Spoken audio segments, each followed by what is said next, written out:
this week's MVP segment on High School Cube News. I'm Beth Long at Whitney Young Magnet High School, where there are plenty of talented hoops prospects, but this week we are featuring Paul White, who's headed to Georgetown. All right, Paul, coming up very quickly is the Chicago Elite Classic this weekend. What are you most excited about as a team for this event?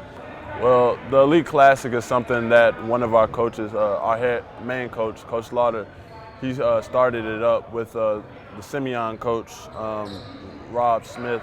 And, ever since then last year, it's been a big deal for Whitney Young as a program. It's our first game of the year. It's against a very good team. We're looking forward to it, and we're, hoping that we come out with a win.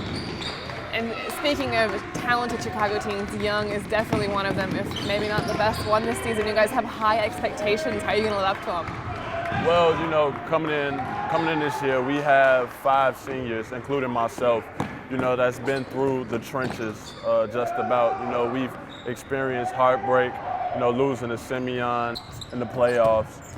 And, it was a tough loss for us because we had high expectations last year. And, right now, this year, we're looking to finish it out. Last year we won a city championship against Morgan Park. And, but once again, we ended up coming up short in the state playoffs. So this year we want to look to get a state championship. As far as handling the expectations, we're just dealing with them day by day, just trying to work hard in practice and really not listening to other people. And you've had a lot of time to mature and develop as a player. Just how much has your game changed? I would probably say, my game has taken very huge steps. Just the maturity level, just being able to understand what my team needs from me and able to apply it to the games. And it seems like something that was very important to you in your college decision was not just, hey, this school is a big name. It was, hey, this school is going to be good for me. It's going to be good for my family. What were some other things that were key in that decision? Well, I just wanted to make sure that I was comfortable in whatever environment that I ended up in, because I feel like since I'm coming from home, a place I've been 18 years, I want to be able to go to another environment where I feel like it's home. And I just didn't want to feel like that I was out of place anywhere.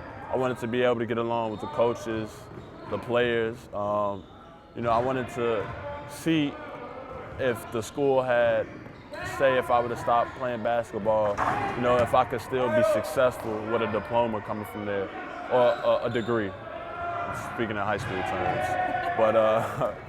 But yeah, so, like those type of things played a huge role in my decision. And rewinding back to this summer on the AAU circuit, you broke your arm, right? Yes. Which you had quite a nice scar on it. A beautiful scar. Something that I will always cherish. Because you don't have an option, right? Right.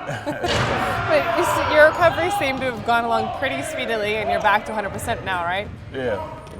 So, that injury, a lot of people thought I was going to be out for the whole year because, it was a compound fracture. So, for all the viewers that may not know what that means, just imagine Kevin Ware. So, the bone came out, basically. And I know a lot of people may not want to hear that, but, I never really got down about the injury, which is something that I'm very proud of. And as you develop as an athlete and as a prospect and a player all around, there are guys that are younger that look up to you. So what kind of legacy and lesson do you want to leave for them? I just want to be able to, for kids that'll come into the program next year, to just to be proud to be a Whitney Young Dolphin. I really don't have much to say because I'm not really much of a cocky person when it comes to that. I feel like that, the legacy that I would love to leave would be something that, people can remember for ages. But, if that doesn't end up happening, I'm perfectly fine with just having my name on a banner under a state championship up there. So, that's where my head is. Well, thanks again, Paul. Once again, Paul White from Whitney Young is this week's MVP on High School Cube News. Make sure you stay tuned for next week's.